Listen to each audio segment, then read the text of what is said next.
It's Tuesday, pull up a seat, talking Commanders football, drinking our whiskey neat. First Amendment sports, Ken, Kevin, and Tim. Don't muff it up, fellas, hail to the Redskins. Thank God it's Tuesday. Thank God it's Tuesday. Thank God it's Tuesday, here on First Amendment Sports.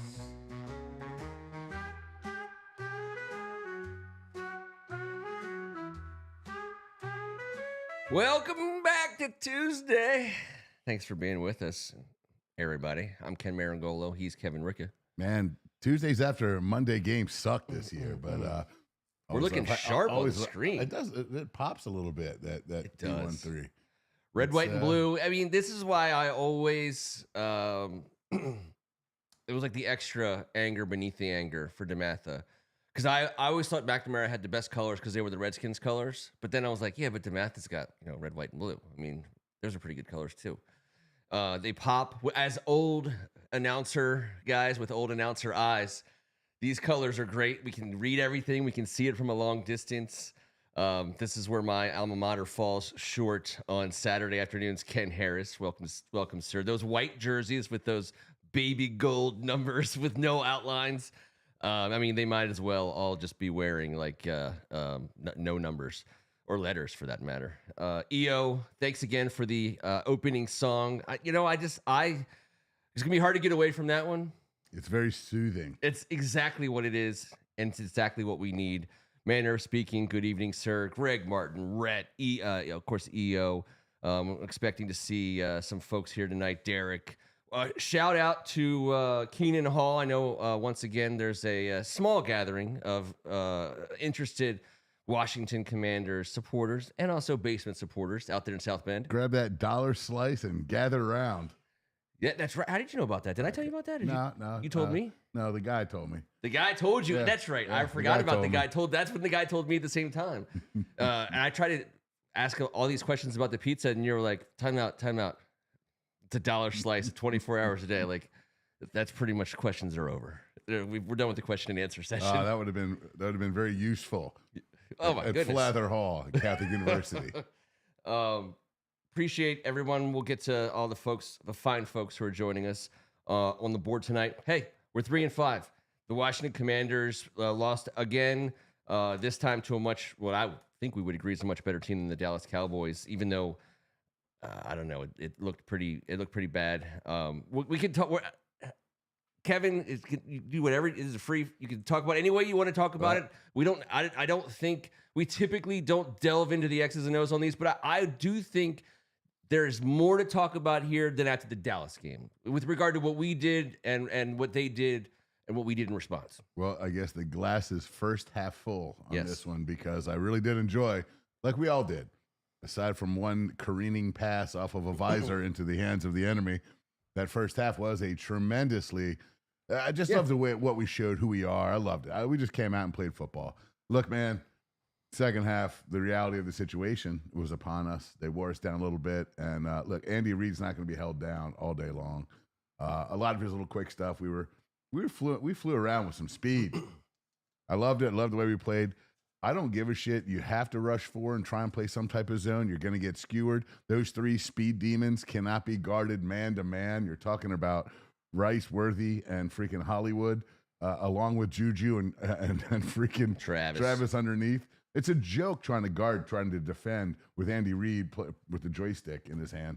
I like what we did. We competed the best we could. I don't know what else we could have done besides, I don't know, get a few fourth and shorts. That would have gotten us some damn points. But Patrick Mahomes showed why he's the best of the best. He's the best player in the league.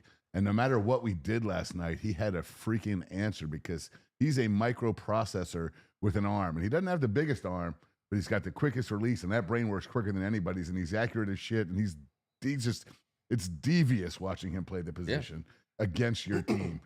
I didn't even get frustrated. At one point, I was like, just watch this freaking surgeon go to work. Unfortunately, it's against my guys, but I didn't think we were going to have much luck this week myself, but you know what? That's right. Next week's a different week, and this week taught us some shit. We can compete. We can get by. We got to sustain. We can get by. We can get by. And we need the Magic Man. He's a big difference. Mariota played great, man. Nothing wrong with him. No. How about the NFL putting us on blast? Just 5 inches. Just like, I'm like, really, what 5 the inches? Shit? It was a thick ass 5. Though, it Ken. was. I'm thinking 5 inches. I don't know. I don't know who was doing the measurements. It's like South Park when they posted it up. I'm like, 5 inches? That could be like at least like a soft 6. How cold was it? It was cold. See, it was they a didn't breeze. even take that into consideration. They didn't even take the shrinkage. They had just gotten out of the pool. That was, by the way, it was a terrible spot. It was. How do we get? Okay. I have long since surrendered to the truth that we're not the only fans in the world that feel downtrodden and taken advantage of. But we are in a class of our own over the last 20 years. How do we watch something on video, say something so cleanly, and see it called a different way, and it just stands? There was a lady at my house that was outraged by this. She was just. What are we even doing? So she said, "What is this real? Is this real?" I was like, yes. "In my world, it's not. This is my first experience with being short 5. I swear, this usually never happens. It never happens. I thought that was a 20. Turns out it was a Canadian peso. I never even heard of that. It was like also the worst graphics of all time. It was like the "Hello, my name is Simon." It was like Sesame Street, like the people talking. It was like, short 5 inches. I'm like, oh, God damn it, not 5 inches. No. What the hell, man? I was like, I know this. I've seen this, but I haven't looked at it for real. And it's happened to us. And we just got, we got shamed. We got freaking shamed. We were ball shamed on national television. They pulled out our wiener and measured it on national TV, and it was 21 points short. I love the story about the first half. It's true. We were in an NFL game with a good team halfway through this game, not getting the points on 2 turnovers. Not getting 5 inches on 4th down. Not getting getting dinged up for the Debo dinged one up thing off the deflection. So, bro, that changes things. No, I'm not saying it. Whatever. I'm okay with everybody this offseason coming at me and us in a playful yet sincere way that this season you're not going to get the same level of, of goodness that we got. The Hail Marys, all the ways the ball bounced our way in the last second, or just the fact that we ended it in the last second. It was outside. It was an outlier. So all I'm saying is, we're even. I mean, the season's slipping away. We just have to be honest about it. We're playing good teams coming up. We haven't shown an ability, especially with the guys we're missing, to win. And so, we can embrace the truth. I mean, that doesn't mean the season's over. And in fact, I recall multiple occasions over the last 20 years, we had a much worse record and much worse team that still, was in it at the end. So a lot can go on. But what I was going to ask you is there's 2 things. One, or just to follow up on the one thing you said about blitzing. I mean, there was a couple times when we made like Juan Martin went on a safety blitz on one play in particular that I'm thinking of. I believe it was the play that Travis Kelce beat us for 1 billion yards, but he got picked up. And not only did he fell. He fell to the line of scrimmage. So he's blitzing. And as soon as he falls, at the line of scrimmage on a safety blitz, and you're like, you can't against Patrick Mahomes. If the safety falls on a safety blitz, we're not playing against 10. And it's so and 6 in coverage. It went exactly that way. It went exactly that way. So things like that are happening, and that's that. I think that we can. I don't want to say like what we can and can't live with, quote unquote, live with, but. We are still recovering from an incredibly gigantic talent deficit in this league. Adam Peters has been slowly addressing it, but we still have half our teams on 1-year deals. We're still the oldest team in the league. We're still getting hurt like the oldest team in the league will get hurt. So my question to you, kind of coming all the way back to it, is on the coaches. Personnel-wise, it is what it is. I know Dan Quinn did the deep dive this week, and I think it showed up in that first half for sure. Is there anything you saw that you think that you're like, okay, like this, can we scheme our way out of this a little bit, or what? Not with that guy at the helm. Not last week. We can scheme our way out of this week. You're damn right we can against Seattle. Absolutely. This is Joe Witt's week. If you want to talk about scheme, in my opinion, this is when Joe Witt needs to show who the hell he is. We'll get into it when we start talking about Seattle. But right now, let's just say that Joe Witt and Cliff Kingsbury are safe from all the poachers, I would say right now. Mark them safe from all head coaching poachers, because not that I think they should be fired or anything like that. They're just not, the magic of last year, like you talked about earlier, is not what they're reaching out and giving us right now. Joe Witt has had a rougher year. I didn't like a lot of what Cliff did the other night, but listen, that's a very good defense. And we came out of the gates. I loved what we were doing, and then we just hit a lull, and we got caught, and all of a sudden we went completely stagnant. You got to be, if someone else adjusts to what you're doing, you can't just lay down and just hand it off and then try and put it in Mariota's hands with a deficit there. We got to be more proactive in what we're trying to do, which was run the goddamn ball. And I wanted to see us run it more effectively. But I will say, if you're going to put it in his hands, put it in his hands. Exactly. Run that ball right away. Fine. Design wise. Fine. Bill didn't get enough touches, I don't think. We didn't have a chance to wear them out a little bit. And I thought we really needed to do that, because you saw what happened in that second half. The time of possession gets out of hand when they do what they do. And they control the game like puppeteers. And they're ridiculous at it. They're a freaking great team, man. That's what they are, specifically on offense. But that defense is no joke. Yep. I like the way we moved the ball early. I like what we did. I like what we do. I think we're well coached, but we're not that amazingly coached team that's going to take us and overcome a team like Kansas City on the road on a Monday night. We're not there yet. Not this year, especially on offense when, to be fair, 28% of the season we've had those two receivers and Jaden on the field at the same time. And that was week 1 and 2. Specifically, only weeks 1 and 2, when we're coming out of a short preseason, not a ton of time to gel, figure out who we are after not having Terry the whole offseason. It's like we have no idea what it means to be this offensive, what we designed us to be in the offseason. Seeing those two receivers out there, frickin' frack, tearing up defenses and secondaries and forcing different coverages to open up that run game. We have not seen it because we haven't freaking done it, because we haven't been healthy. So, I'm still waiting to see who we are offensively. I like having Mariota come in. I think Jaden's scheduled to practice tomorrow. Be great news to get him back, because, when we start talking about Seattle, we talk about some more positive stuff. I think. Jaden not having some kind of season-ending injury after he gets, pulled off the field is like just such a huge positive story for we're not cursed. Like, this isn't a season that's just gone, like everything that could go wrong has gone wrong. That's not true. We lost to a really good team this week. We played a terrible game against a pretty good offense last week.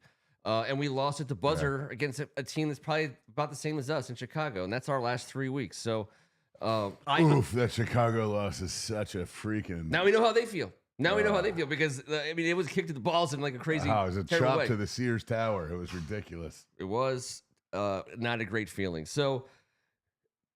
The beauty of the 17-week season is just seasons are always truly long, especially for those guys who are killing each other in between the whistles. 17 weeks is a little sneakiness added in.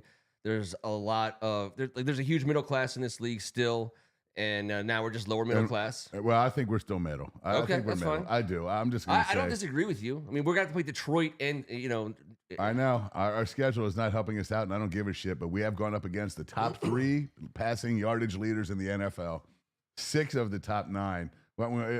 This is no bullshit what we've been up against, and we'll get into who Seattle hasn't been up against as we move forward in the show to the more positive portion of our Tuesday evening, because that's a good ass football team. But what we just saw offensively, that is who I want to see. When Jaden Daniels gets to the point where he is just out there mentally dissecting a guy like Joe Witt and his defense that has a bit of a talent shortage, he just essentially became the glue guy. And that was just where he's gotten. It's been 8 years. He's had a chance. Let's get our guy to the point where you don't need to have the fastest wheels. You don't need to have the biggest arm. Accuracy and recognition. Execution. That's what our guy has. Yep. But the best ability is availability. And right now, he hasn't had that in spades this year. So neither is a lot of our important guys. But that's, once again, the whole league deals with this shit. And right now, it does. Yes, we're in the top class of it, I think. But there's a lot of people in there with us. I mean, we've lost some guys, but I mean, Austin Eckler was painful. I mean, all the guys that you lost that were day one starters are painful. Dietrich Wise is the guy that really kills me. But ultimately, these aren't things that should cause you to say like, everything bad happens to us. Like that's. There's still we still have plenty of dudes. Tim Cosby is playing his way back into shape. Yeah, you saw that in the one they dissected it for us. It was 3 to one side, and he went to the 2 side. And we got to have that. Spike the ball. That's part of coming back and gelling with the guys. And with a rookie, God damn it. So and Cliff Kingsbury. I mean, that's the beauty. The beauty of our roster is it is set up to be able to continue to produce offensively with our backup, because Kingsbury and Mariota are in simpatico on that whole offense, and you saw it. Yep. The passes to Bates and Sinnott in particular. Like he knows where these guys are. Mm-hmm. Obviously, getting the ball to Luke McCaffrey, finding Terry McLaurin a couple of those times. I mean, but he's still there's a difference between the way he throws it and the way Jaden throws it. Of course, and there's a reason why he's in his 10th year in the league. I mean, the guy's a stud, man. He is, and he played great. But we're talking about a magician here, not a great NFL backup. We're talking about a great NFL starter. Yep. That's the only difference, and it's a big difference. So great job, Mariota, but we certainly miss 5. He overcomes so many of our inadequacies. Yeah. He makes them just disappear and us forget about them like he did all last year. But let's say this to the family real quick. I've read it twice on the board. Did Jalen Lane, does that count as a muff? Is that a so muff? I have Jalen Lane written down. But is that a muff is the question. Yes. Yeah, just have a muff to me is like a high kind of corner. It's like a soft, luscious. If there's a launch angle scenario involved, but to me, he's a returner. The ball's in the air. He muffs the catch. I mean, he tried to catch it. But did the ball hit the ground before the muff? Was it a Merkin? No, I correct me if I'm wrong, but I believe that I think he was coming over. It was doing that top spinny, crazy looking. It had a crazy spin off of his hands too, but I believe he tried to catch it out of the air. So as a return what a man, bad muff. That's the worst. If that's qualified, if the family agrees that's a muff, which I'm not disagreeing. I'm asking. I'm not on the opposite side of it. They're calling it a muff on the thingy, and I think it's a muff. And then it was. Rookie muffs are the worst. They are, and the way that it just in slow mo. To the one. It was like, and then he was watching. He's like, he doesn't know what to do. And I'm like, oh my dear Lord. The ball rolled out ever so gently at the inside, and I'm don't muff it up, rookie. That's to the Redskins. That's 40 yards potentially. I mean, it's easily 20 plus yards of field position. It's because of the way we return. It's on average 30 plus yards of field position. And it's easily to the 40. And he ran up in there earlier with a full head of steam. Yes, he did. I know. I was like, damn, he is one little cut away. From he the needs house call, but damn. I think he's capable of making the catch that he did not make on 4th down. I know he's falling, whatever. I agree. But hits him in the hands. Don't fall. Yeah. And if you do fall, then catch it after you muff it. Yeah. But you know what? That's what rookies do. That's true. On the road at KC on Monday Night Football. I mean, it's not it shouldn't be surprising, but it doesn't mean we don't need to hate it, and it doesn't need to be fixed immediately. Let's clean up the Cosme stuff. Let's clean up the all that. Let's clean that muff up, Jalen Lane. Trim it up a little bit. Got the Oregon fan, the Mariota fan from trying to hurdle people. I loved that. I don't know what it was. It wasn't a whiff. Like it was a tough play. I mean, he was trying to get the extra yards. He was kind of pulled up. I mean, it's. There's a time and a place, but don't lead with your balls and your wiener. He was like, I'm just thinking that's a standard football. Like, do not lead. You're like, oh, hey, look at this. I'm gonna thrust this towards your face mask. Yeah, it doesn't work. No, there's other. I understand he's just trying. He doesn't understand that he's leading with his jockstrap and cup. Hopefully, they don't wear cups, dude. You know that, bro. But helmet to helmet contact is not a good thing. You got to enter the percussion protocol. No, it's not good. It's a whole different protocol. No, but I love the way he plays. He's just out there trying to make a play. But yeah, you're not going to tell a guy, don't hurdle anybody. Don't play hard. No, get out there and play your ass off.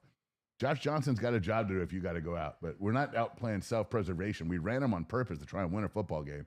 But yes, I did not like the hurdle. I didn't think it was the effective time to choose. Okay, so just in the grand scheme, don't want to see him in the air taking hits. At the other end of like to micromanage it a little bit more than that, it was like a terribly timed hurdle. Like he really had no. It was just all like if I'm a track coach, I'm like, all right, here's how not to hurdle, because he didn't get hurt, but it was the very ineffective hurdle. I know it looked just good enough to be like, okay, he's tough, but it wasn't like that tough of a hurdle. And also, it was just like a bad hurdle. What it is him trying not to quit on the play. Yeah, and that's his instinctive. Because he was still alive. He wasn't like, I'm going to go over here and hurdle these guys and provide them with a straight shot at my junk. He bounced off the hurdle, and he was still alive going backwards towards the sidelines. Had he spun around, he probably would have gotten popped. But he was still alive in the play, which I think was... I know, but like negative yards is not good against that defense with this offense. We did between that and Jalen Lane watching the ball softly and slowly and romantically roll inside the one in the end zone. So Jalen Lane does not get a game ball, but he's a rookie, and he got some good reps on the road on national TV.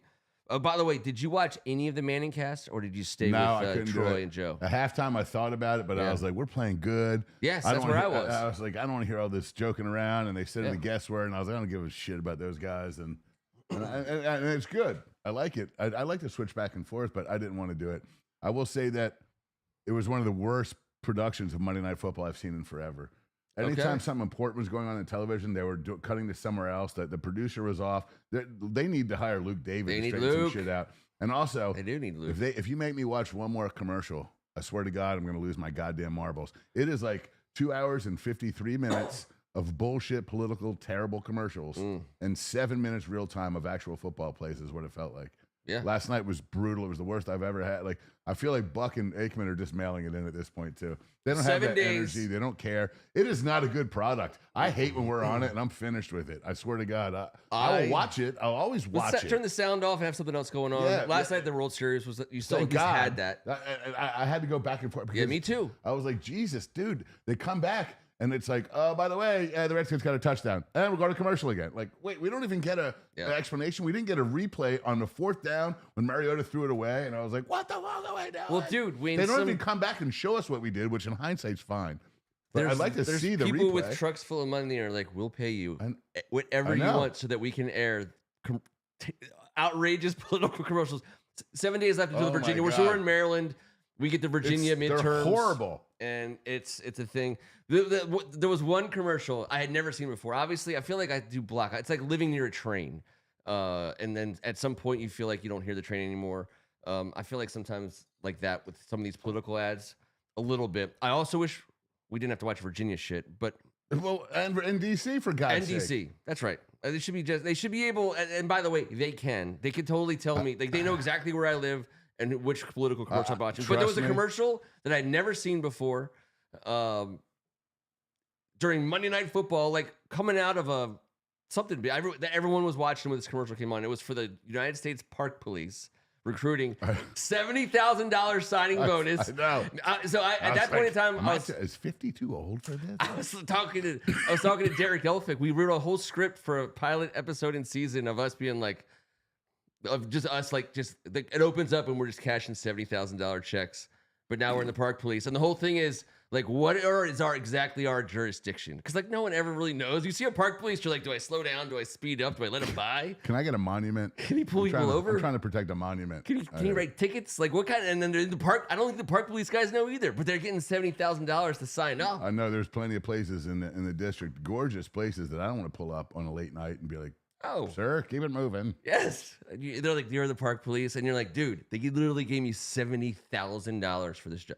So I'm guessing. Signing bonus. Does this count towards your salary? No. And can I defend signing bonus does not count towards your salary. Signing bonus is a signing bonus. No, they might go like they could go Dan Snyder-ish. They could give you that $70,000 a check like they did to Deion Sanders.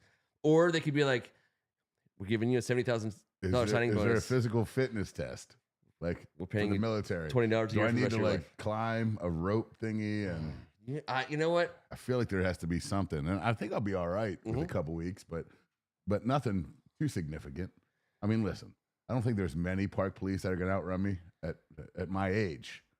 Not many 50-year-old Baker Mayfield 50-year-old park police. Exactly. Baker Mayfield just got tackled by a park policeman yesterday. Which is fair. And I think he was security guard. It was he didn't have that $70,000 bonus. He didn't have that cash. He wasn't getting a signing bonus. He was an undrafted. It was, they were. That was a refreshing commercial compared to the Abigail Spanberger let a pack of wild coyotes devour a whole infant wing at the hospital in town. We promise. I'm like, oh my God. Why do they keep on? They're essentially joning on each other the whole time. And part of me is tickled, but part of me is also like, I've seen it 5,000 times, and I don't live in that state. There should be, and I believe there are, like, to speak generally, like, I think there's certainly rules about, like, so if you play this guys, you got to play this guys, but like how much you can even get. What the NFL should do, the NFL should say this. The NFL, that was the NFL's show last night, Monday Night Football. It wasn't like Virginia's politics show. Gross. So the NFL should be like, hey, listen, if you want to do political ads at season, fine. On national TV during the NFL and Monday Night Football, fine. But just everyone gets one. So there's like at most 2 ads, maybe 3 tops. Sprinkle it throughout the game, and that's it. Because and the rest is like Doritos and beer and but all day deodorant. Last all day. He lets 4 300-pound guys shower in the girls' locker room naked. I'm like, well, how else do you shower? And that's not what's happening. It's not what's happening. I'd rather. Stop. My kids are listening. You pieces of shit. It makes me miss all the freaking medicine commercials, like all like the pill, the all the pharmaceutical shit. I want to fine. Give me that. You want whatchamacallit? James Earl Jones saying diarrhea? Yes. May cause stiffness of the back, stiffness of the brain, and non-stiffness of the importance. Plus diarrhea. I want to start talking about my A1C more apparently, and in song and dance. So I'd rather do I'm with you. I'm thinking about mailing my stool away to get a good sample. And a commercial that is infinitely more entertaining than the political ads. In fact, like there is a Cologuard commercial that it's like a new one that was pretty good. He's like, I'm just like shitting in a box. I mean, listen, if you're a marketing team. Hey, idiot, are you 50? Yeah, take a shit in this box and mail it out here, you dumbass. And I'm like, God, I am dumb. That is dumb. I should have shat in a box years ago. It's the greatest content for us ever. We should be a marketing team. And like they're like, hey, this product, and you have to shit in a box. And we're like, oh my, we've been preparing for this our whole lives. I've done it like 3 times. Our poop content. Just didn't mail it to a doctor. We've been owning our poop content. We have a tight 5 on just poop shit alone for no matter where we go in this country. So, okay, we digress just a touch. But the fact of the matter is we've done the glasses half full first half of the game. The glass is half full of poop in the second half. We tested positive for being average as shit last Monday night. We tested positive. As Cartman would say, you would say, "Are you sure?" And Cartman would say, "I'm not just sure. I'm HIV positive." That's what he said. That was a direct quote. By the way, I'm an insufferable South Park fan. So we're in the 28th minute of our show. We have a cool thing with Greg coming up here in a couple of minutes for a Halloween theme and just to keep it fun on a Tuesday night. But we will move on. We're 3-5. We're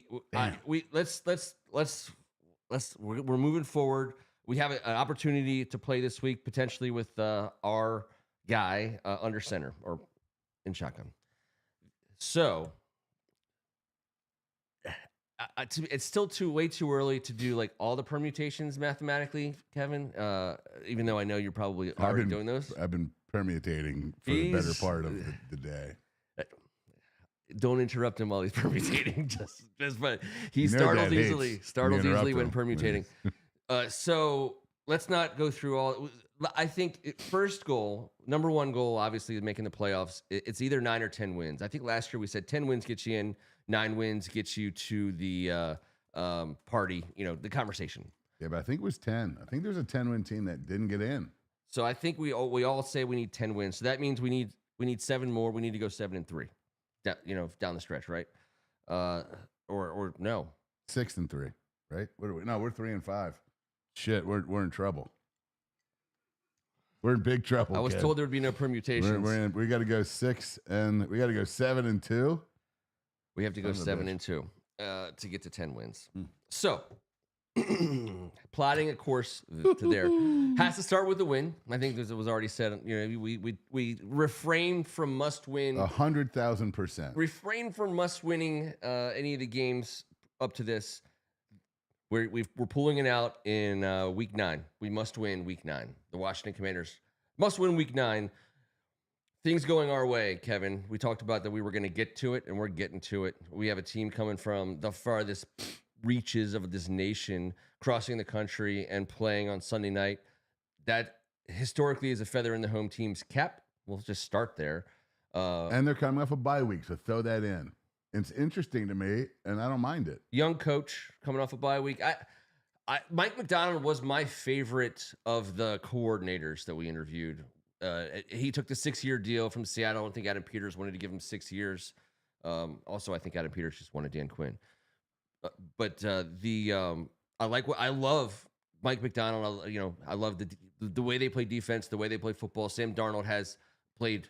I think we probably would agree. I think he's played a little bit above his, he's done level. A damn good job, actually. Yeah. He's crushing it. I think. How about this? Between Sam Darnold and Daniel Jones, I think Daniel Jones is. I'm the least surprised about Daniel Jones doing well this year. They're both similar, but I will say Darnold, what he did last year, and then leaving and going somewhere else and keeping it rolling. That I'm more surprised that Darnold has got this team at 5-2. Although Daniel Jones is more of a cog, they got that battle axe back there. They've been handed to him. Taylor's been doing this for ages, and what they're doing, they got a little of the magic that we had last year, and his legs have been helping him out a little bit. I'm going to say I'm equally surprised by both that. Both those guys are pretty cool stories, but we were talking about having Daniel Jones as a backup. We were never getting Darnold as a backup. We also knew we were never going to get Jones. You and I have said, man, he'd be great. I would love to have Daniel Jones. Even though we knew we weren't going to Daniel Jones. I know. This go around that was, but we didn't even discuss. I think about that all the time. Yeah. We talk. I love the way Daniel Jones plays football. They're a fun team to watch. By the way, watch them. Tyler Warren at tight end. He is really good. Jonathan Taylor, probably the best running back in the league. Michael Pittman, Alec Pierce, that guy. So Alec Pierce, I know they have a couple other dudes, but Alec Pierce, he's this guy who, for whatever reason, does not get any play. He's super fast, and he's physical, and he makes crazy good plays. He reminds me of a lacrosse player who turned to football. I don't know his backstory. But he's got that kind of look. You lost me. I don't know. I don't want to say scrappy because his name is Alec Pierce the third. Sounds like a scrappy ass white dude to me. But he's bigger than that, and he's a good player. But Daniel Jones is getting out of him what I think he is capable of doing. Oh, lacrosse! Lacrosse. Speaking of, I love to turn to you with completely random things. Did you see that clip of the Spencer brothers guarding each other down the stretch in the NBA? Super cool. That's awesome. Super cool. Cam Spencer and Pat Spencer. Yep. And and because I'm dyslexic, it was cool. He didn't want to take it to his brother. They were giggling. He did the backyard turn around and jingled out, but everyone was happy. Turn around, fade away, and yes, everyone was happy. Steph Curry was the happiest. Yeah, they were. Jimmy Butler. They were that was cool. I love that. And that is the lacrosse portion of the evening, all buttoned up. Moving forward, but let's talk football. But lacrosse players being good at football is a thing. Who? There's been 1 billion football players, and maybe one of them. Oh no! I'm not talking about I'm not trying to make a case that they're the best football players or but I'm just saying the crossover potential. The Notre Dame kid is the best lacrosse player in the country, and Faison, the wide receiver, number 6, he's a freaking stud wide receiver. We'll see what happens. He's a football player. That's true. Still has a hankering for lacrosse. Not a lacrosse player. Oh, I completely agree with you. I think that they were that always. If you keep talking about football and lacrosse right now as a professional thing, I'm gonna have a hard time. I'm just agreeing with you. I love it. I think we're on the same page. 1 out of every 2 billion. 1 out of every 2 billion. in some places they drown them. They just say, you know what, we're not having this. We're going 0 out of 2 billion. That's right. They're just like saying no, thank you. Jonathan Taylor, it cost a shit ton. Best running back in the league.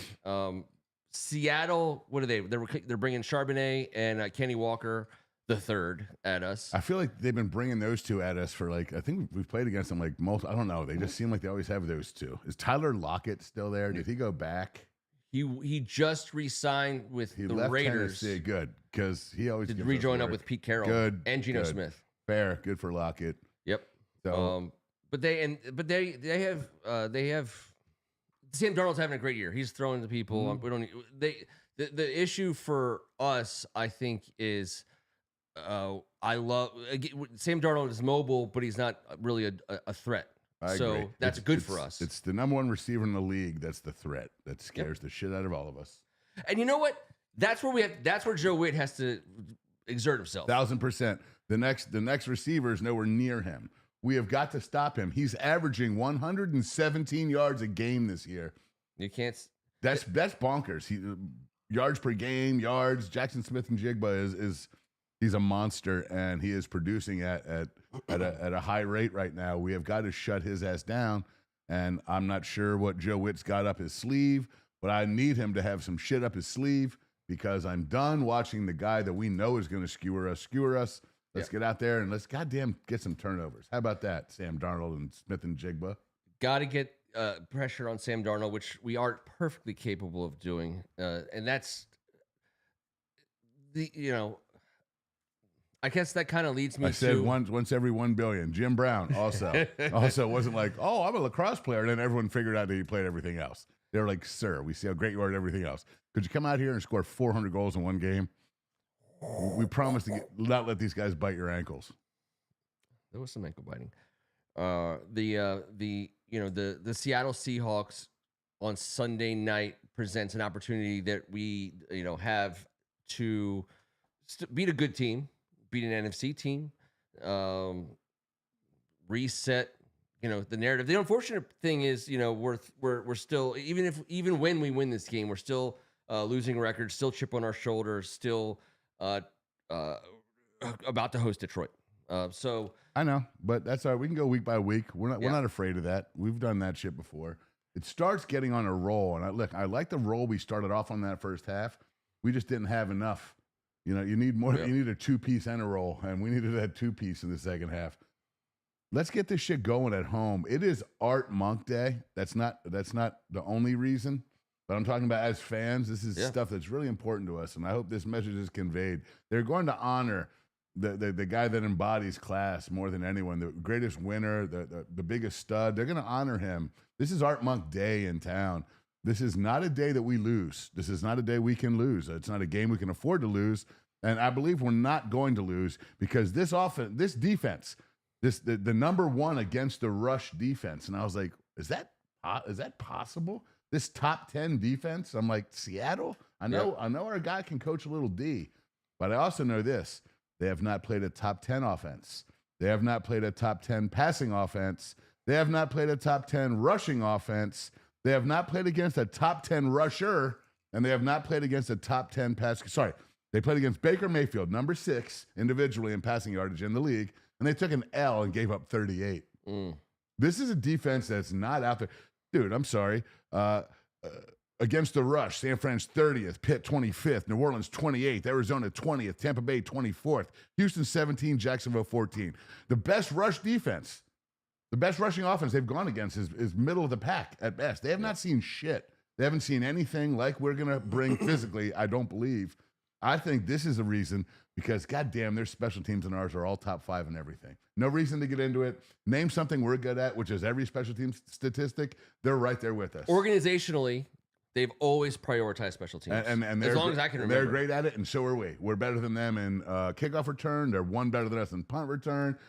Field goal-wise, I don't count that because we've been hamstrung at best with our gay kicker who's always hurt. So everyone makes 58-yard field goals except for us. They do them like this. They do them like it's raining at recess. They're like, flick. Oh, it's good from 74, straight down the pipe. What the shit, man? 80% of the league's fan bases, it's like a 54-yard field goal, and they're like, no worries. It's like on like a 39-yarder, I'm white knuckling my too. chair. How about the extra point? I was like, he's going to push extra it. Points. He's going to push it. I know he's going to push it. He's nervous. He's going to push it. And he tried to push it. He snuggled it in there. He snuggled it. Sorry. Hey, tough spot for old what's his name. It is. We hardly knew you. We hardly. So he spent one Monday on the squad. Seriously, he was here for one Monday. He was here for one Monday. It's Art Monk Day, and I that was one of the things I want to talk about in the fact that in the right situation, in the right place, something like that matters. In the wrong place, you can honor Sean Taylor, and it's not going to make a difference. I was at a game when Gary Clark was honored, and he gave like a speech at halftime to like the fans, and I don't know, we won the game. We like played better in the second half when we won the game. Things like that in football. I wonder how the speech went. Like, by the way, he was like, all the pretty ladies, beat that ass. Yeah, I mean, he was talking about Detroit, and so Art Monk's not a rah-rah dude like that, but he brings the RFK faithful, and that is something. And oh my God, did he bring it as well as anyone? Yeah. So we see locally, like we're talking about T13. We see when the things like the inspiring things matter, and in football, even more so sometimes. For whatever reason, people want to believe in it or not, it is like a guttural, vein that runs through it, and so some might say the main vein. Angela Schmidt calls it the super veiny, very veiny.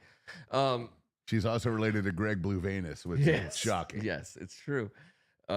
So the Art Monk thing matters. I mean, geez, we just saw Gonzaga beat Good Counsel on Joe Rada's, dedicating the field day. Mm-hmm. I mean, it's like if you get that little extra something in football, it could be like exponentially, great. So I don't want to underplay that, because I think, and I'm going to be there, and we're going to be there, and I just got the word. We just got 2 tickets to the game, me and you. Jesus, it's gonna be a glorious Sunday. And that's true fact. Unfortunately, I have to bartend at the night at Columbus. Can we do? Is this enough time to at least game plan? Possibly. Okay, we were gifted 2 tickets. This is a green room, so I was playing, and I was going to bring all the whole tailgate from F31 is going to be in the house. F21 is going to be in the house. Man, that is great. That's greatness. F31. Sorry. So people are traveling. F31 on Sunday at FedEx. I mean, I'm 100% going to be there. I'm going to do everything in my power to make him 100% going to be there. We appreciate the love. Thank you so much. I was looking at my phone. That's what I was looking for. I got it. So we're going. Parking pass and tickets. That's amazing. To a game that matters, against a team that what a game! Against a team that we feel like we can compete against. There's no 3-5 team is walking into a should win game anymore. We had some should win game chances. We took a couple of them. This ain't one of those. This is a game that we can win. Yeah, we're 13-7 against them franchise wise. Yeah, I didn't like that KC stat. It was gross. We don't have to talk about it. Yeah. It's real. But you know what's cool, Ken? You and I and many others on the board have been alive for every contest. The first time we played was September 19th, 1976. Ooh, good year. Yes. Real good year. Just saying. I was 1 year old and 2 days into my fanship, and you were a couple months in. You're just much older saying, than it's me. super cool. I don't care about being Super whatever age, but to know that all 20 games have happened, and I've been, well, maybe not sitting by the TV rooting on that one, but I was around people that were. Yeah. I mean, I was catching that vibe. No Someone doubt about it. was pulling off like this sticker top of a beer can back in the days when they were, or like popping like can opening something. No doubt about it. It was a Schlitz. Yes. A Budweiser or a Peels, because I can tell you that was my dad, my uncles, and grandma was on the Peels. Well, when you have Bloody Marys for breakfast, you got to settle it down to make sure that Redskins game at 4 o'clock seems clear. Let me ask you this. Are we heading back to a time when we'll like just pound like 15 beers on a Sunday? Is that ever happening? I'm not a beer guy. I am not either. But like we can pound 15 Nooners or Surfsides or whatever these. If I'm pouring it myself, I like the way vodka tastes. It ain't going to be 15. But if someone is pre-packaging it at a 4.5 scenario, we got a chance. Okay. If you got 4.5, you got a chance. You got a chance. I mean, I remember, those days, especially the early 80s when we were plowing through the NFL and winning Super Bowls, 3 in our most formative years in 4 chances. You're damn right. It was our most formative years, and I was at the 4th, so I was learning a little lesson there too in humility. And it was, I remember, of course, being a kid, but I mean, it was a beer drinking crowd always. Oh, I don't know. There was 2 things that my parents and their friends drank. My dad crushed cans of beer, and then my one family friend, he would make this. It was a whiskey punch. So he would take a 2-liter bottle of Sprite and fill it up with I think it was like Jameson and some other stuff. And they would freeze it, and then they would cut the bottle, put the big frozen blob in a giant punch bowl, and cover it in ginger ale. Yeah, and everyone would be like, bam, bam, bam, bam. 80s freaking drink. Kick a poo or something into a big old thing like this. It's the greatest. Maybe float a lemon or a lime in there. I mean, I don't know. The floaties that were already put in there. Orange was a big. There's a lot of sliced orange. Throw it in there. They're like, they didn't eat them at MSI. Throw them in. Just throw them in. Exactly. That's right. Yeah. This came from today's kids' soccer. We were waste not, want not at my house, and I know you were the same. But what goes on in this day and age is shocking. My kids don't eat leftovers, so I feel the need to Hoover vacuum all of them. They're like, it's just not as good. I'm like, are you crazy? It's better. It's necessary.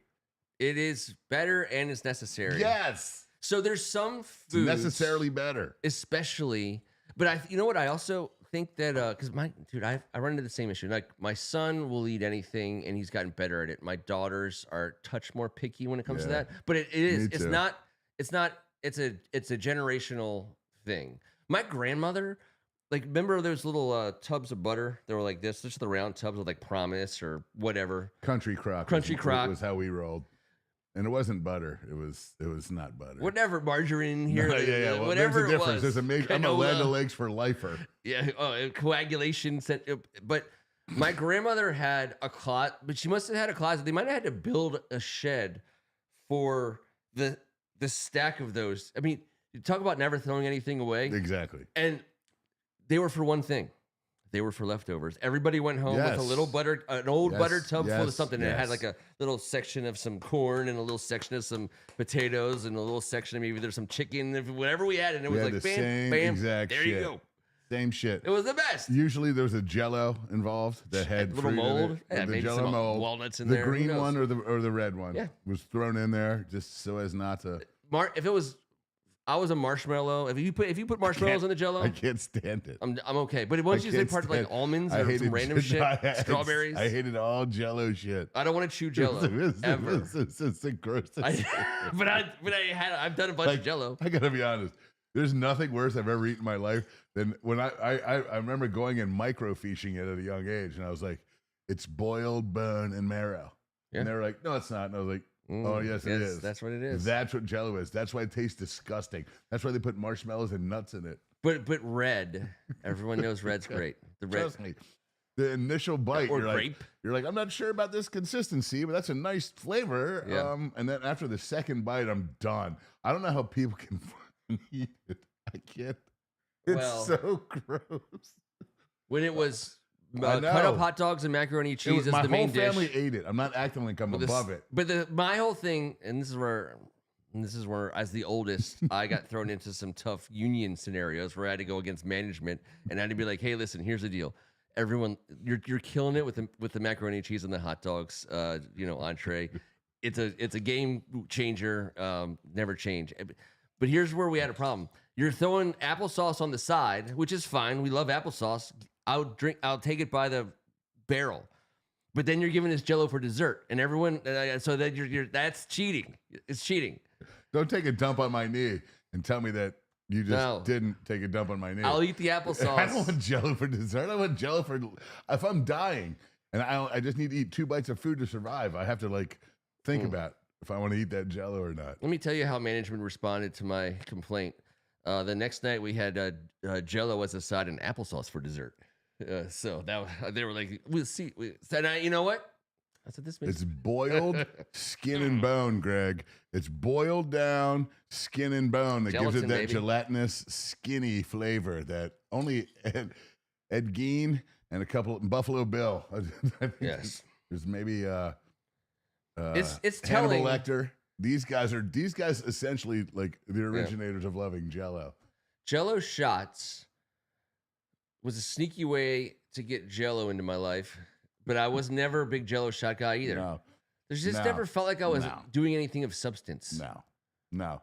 It tasted like rot gut. It's not fun. Vodka. And it's messy. The worst vodka possible. Like, if someone can pour a $4 handle of vodka into a bunch of and cut it, everyone's gonna feel horrible. That's why everyone was so hungover forever. That's why I think, all right, I'm done philosophizing about Jell-O shots in Washington D.C. All right, we'll come back to that next year.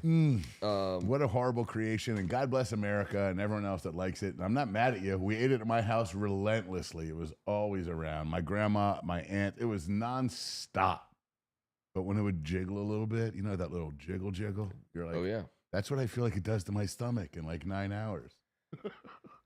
Well, my biggest argument against Jell-O was I preferred pudding over Jell-O. Well, I don't like the word pudding as much as you do, but I'm not gonna lie. I love pudding way more than Jell-O. Yes, pudding is pudding. There was like the it's also old disgusting gelatinous skin. I know, but it's healthy because it's milk. The pudding, so like the best. But why part can you buy the Jell-O snack packs in the dry food storage area? It's driven me nuts. Right next to the applesauce, you're like, why can't you buy butterscotch pudding mix anymore? Well, I think it died out like 20 years ago. like a Tyrannosaurus Rex with the term butterscotch. I think now they just call it all caramel. But I'm not sure why, because I love butterscotch. Butterscotch pudding. I love butterscotch, and butterscotch pudding was delicious. 2 bites of it was great. Then I'm like, but you can still buy them in snack packs. So I will get the butterscotch snack packs. You have to turn the blender on. Oh yeah, Redbreast 15, baby. Seriously. Let's do it. After a loss on Monday night, Ken is just here's what I think is a society. One of the things we've lost at the all you can eat bar. Usually next to salad, there was like a little space, and they just usually had like either vanilla or chocolate pudding, like just a vat or a big thing of it, in like a pewter dish under ice, freezing cold. Yeah, I mean it was out there. It was So to me, I would say that's golden age-ish of like America. I agree. And so I don't know if we want to blame COVID or Bin Laden or whatever. I don't even know anymore who's getting the blame. Jell-O, but like the fact that I can't walk into a restaurant. Or the gelatin that wasn't Jell-O brand. That shit was nasty. Sorry. That's right. That's true. That is well Hershey's made a good pudding, but you're talking about the Jell-O. No, but Hershey's took it to a new level with the pudding pops. They just had the wrong guy to market it. I mean, talk about the worst guy to market your pudding pops.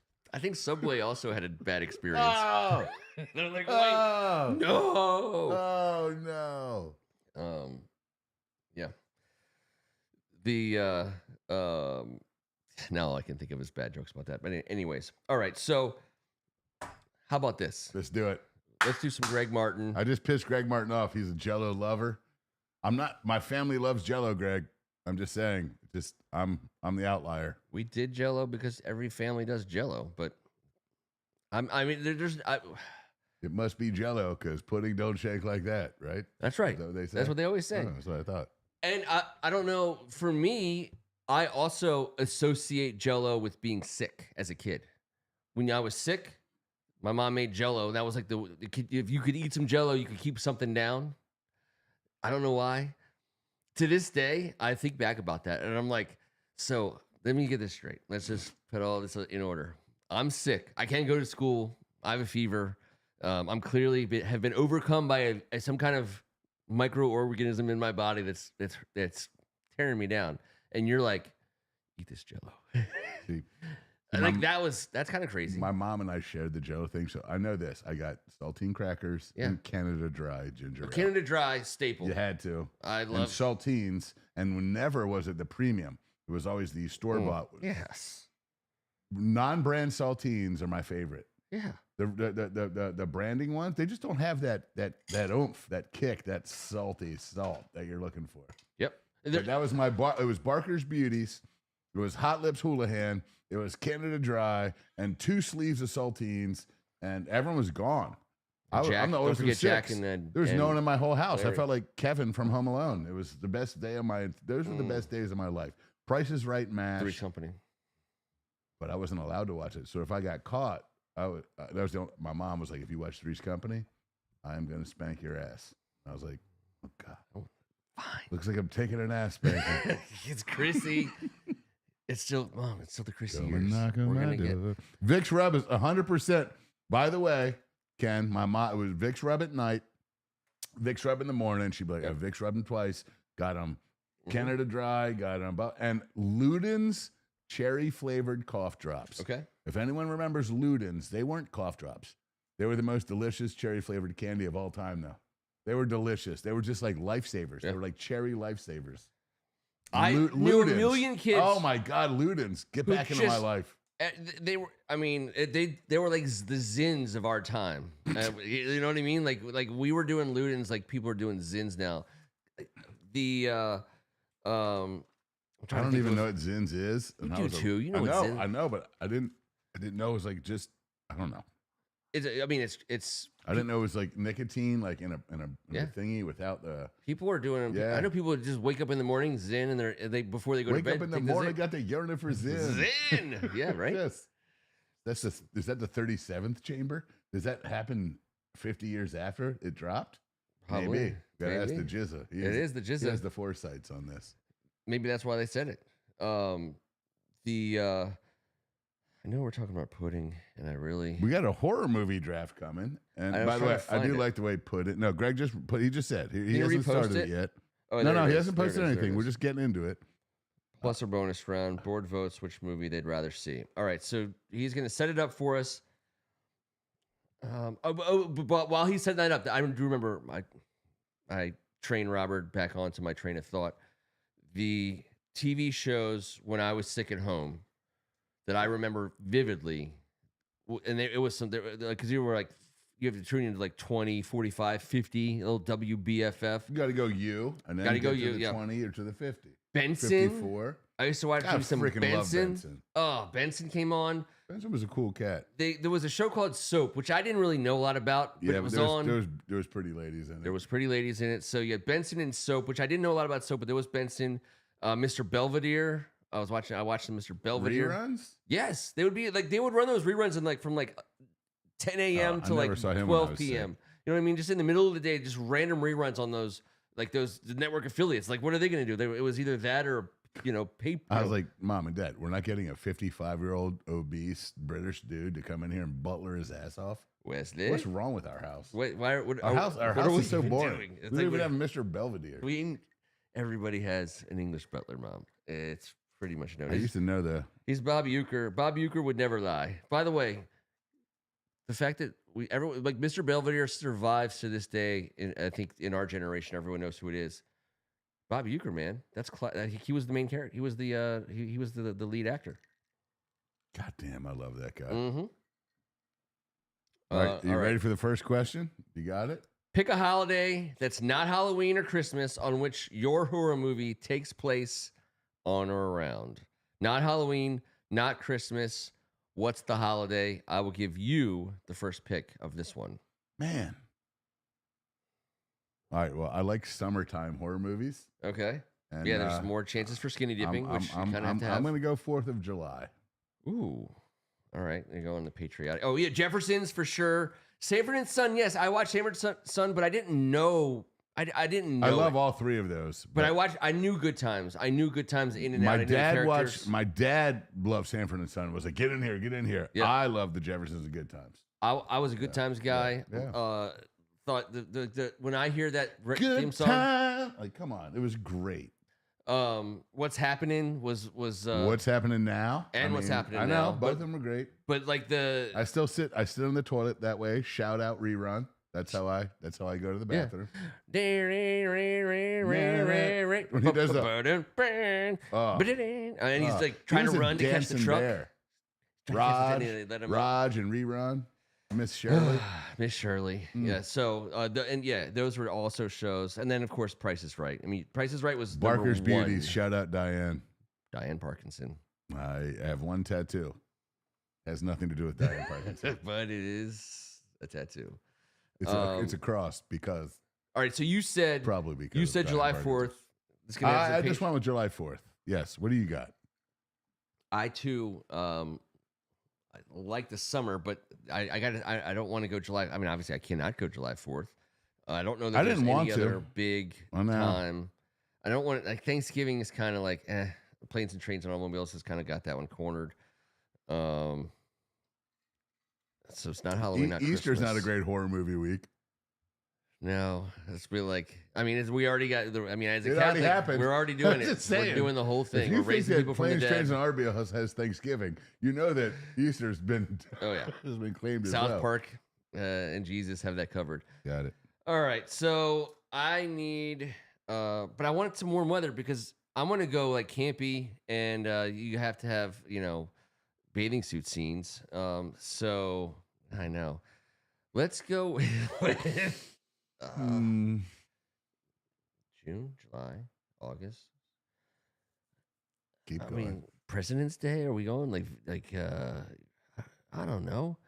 I think President's Day sounds very Nicolas Cage-ish. No, it's gonna have to be. I guess I gotta go the opposite way now. I'm just gonna go straight to it. We're going on New Year's. It's gonna be a New Year's. Ken's got New Eve. Year's. New Year's Eve. New Year's Eve, not New Year's Day. New Year's Eve. Yeah, no one's gonna pick New Year's Day. Yeah, we're not doing it. Things are going down when the ball drops. All right, I'm gonna ask a question too. Yep, please.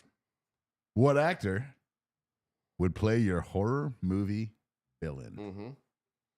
You're first on this one. Yes, I'm first. So my thing is shaping up for New Year's Eve. So we're talking winter. I'm gonna need a guy possibly who can grow a good beard. I'll tell you what. Damn it. Villain? All right. I'll tell you what. Right now, horror movie villain. I could go with the classic answer or whatever, but I'm gonna do it. I hope I'm appealing to some of our folks out there. My favorite actor is John David Washington. That's who I'm picking. I think he's the best, and I think he would. And I like the idea of horror movies. I'm not trying. You'd say you jump in anytime when you're ready to go, but I'm just saying I like the idea of horror movies in this era of having really great actors, like some of the best, like the really really top notch horror movies in the last 5 to 7 years. They have like a frontline actor or actress. John David Washington is a frontliner. I have so many thoughts in my head.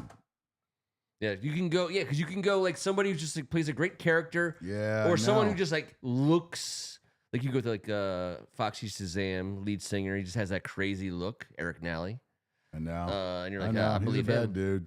Oh my god. Or you could just go like Sydney Sweeney. Just like, but she's like I don't know. Like, she's just like she's like the 13th Ski from Valparaiso. The double boob strangler. I know, but like, listen, I grew up in the 80s. I know what the double boob strangler is. Sydney Sweeney's gonna have to step her goddamn game up. I'm telling you right now. That's why it's a horror movie. Yeah, I'm horrified. All right, I got to pick an actor to play my horror movie villain. I'm just gonna go.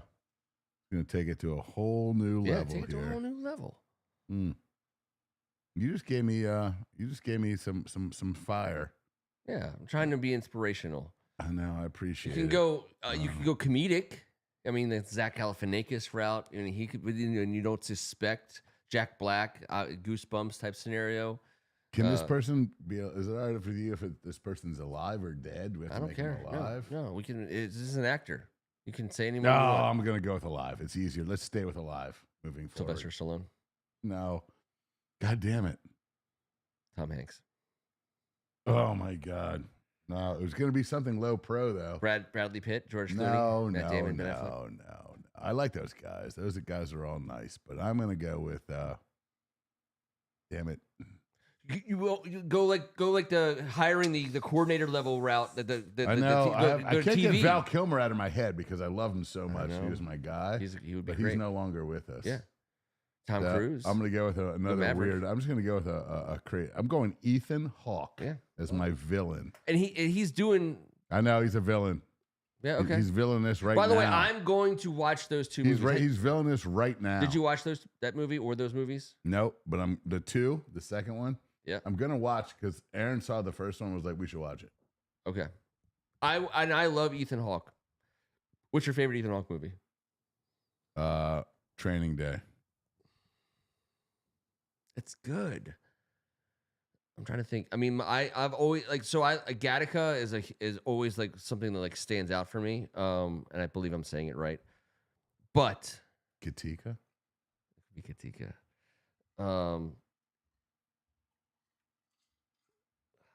It probably is Training Day. Was he in Reality Bites? Yes. I don't think that's his best movie, but no, but he was. He was super cute in it. Remember? Yeah, he was. Nice. With Winona. Yeah, who was? I mean, great actress, but I never understood that. I mean, unless you're like related to the Burton family, that's a different attraction.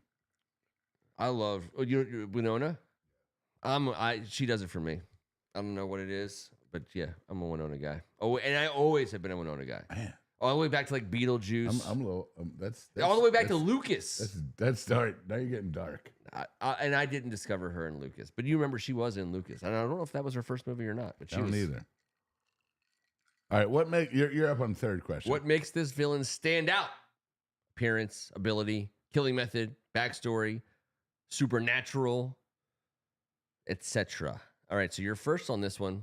So you have Ethan Hawke in a Independence Day scenario. Are you playing into the patriotic theme here? No, I'm just going to 2 words. Gorgeous pyromaniac. Never suspect the gorgeous ones, do you? You never do. Nope. Hey, come over here. So gorgeous. That's why Vinny, that's what got me with Vinny that night with the fire thing. Because I was the gorgeous pirate. I was too gorgeous. Both of you were shit. He was so gorgeous though. Both of you. What happened. He was a gorgeous pyromaniac. And he sucked me into his horror movie. All right. He did. Ethan Hawke directed the Lisa Loeb video for Stay. By the way, Lisa Loeb is like 59 and a half years old. She looks the same. The same. It's kind of amazing. She's cute as a button. Yeah. Not my type. Cute as a button. Is that a thing for like 2025? Because I remember specifically in all these years we've talked about, we talked about 1976. We talked about the 80s and the Super Bowls that the Redskins won. We talked about all that. Back in those days, and Board, shoot me straight on this. But by the age of like 46, most women look like they were like 95 years old, right? Like everyone smoked. Everyone hung out with smokers. Very, very long ago. Yes, right? very long ago. Yeah, yes. Lord, by the way, the dudes, they're like, and he died of heart failure at 43. Yes! And they show him. I'm like, Jesus Christ. And he looked like he was 63. You're like, Dude, how would you say it was? It's crazy. And I think back to those like family gatherings, and we're sitting in the back, and everyone opens up their cloth ashtray that they carry around in their purse and light the cigarettes and start. Everyone was smoking. Everyone was smoking and drinking cans of beer. And you're like, that's my aunt. She's the same age as my parents. I'm like, my mom and dad didn't smoke, but they would be like, wait, what? They look like they're 26 years older. It was crazy. And this is how you all know that my great aunts don't watch this show. Because even though they look like they were 80 years old 40 years ago, they're still alive. No. Like in my head, I was thinking that Ethan Hawke was recruiting gorgeous ladies as a pyromaniac. And now I think the whole board thinks that. I think Ethan Hawke is I just like that he's in the horror movie. And I'm trying to get gorgeous. I'm trying to go 80s, channel my Jason Kruger. But. Okay. John David Washington What is he in this New Year's Eve? What makes him stand out? I'll tell you right now, this is gonna be a psychological scenario. This guy, he's not like he's not gonna be like a serial killer. He's not gonna be, he's not a superhuman. I think he's got it up here. It's like he's a crazy smart dude. On New Year's Eve, he's gonna win this battle. Then. Oh yeah. No, he is 10 steps ahead of everybody at all times. He doesn't monologue. He get distracted. His eyes are on the prize. Every time you're watching a movie and you're like, well, if you just did this right now, he'd have won. My guy does it. That's what he does. He's just closes. He closes. He's always closing as a villain. And so ABC. What he makes him stand out, he's like a Lex Luthor type. He is an absolute. He's a Gene Hackman Lex Luthor. Oh yeah. God damn. Oh yeah. All yeah. right. So that's where we're LL type. Yeah. Just Got top of the Got food it. chain, Got calling the shots. Yes, he is. He has underlings that take care of his whatever stuff. Not afraid, by the way. Undercarriage. The underlings mind the undercarriage. That's correct. All right, so this thing's coming together. Skylar Lynch, that's true. He was not alive during that period. Skylar was born in the 2000s, if I'm not mistaken. I think so. I could be wrong. I could be mistaken on that. Skylar, correct me, my friend. By the way, Oregon, sorry, dude. Outside looking in, CFP, Kev, are you voting for him? Sir, I wait till the tournament starts. Yes. And then I begin. Okay. I'm talking about football. I know. Okay, good. I like. Oh no! You're up first. My team. Always my be team's on the clogging. floor. Which actress would you cast as your final girl that defeats the villain?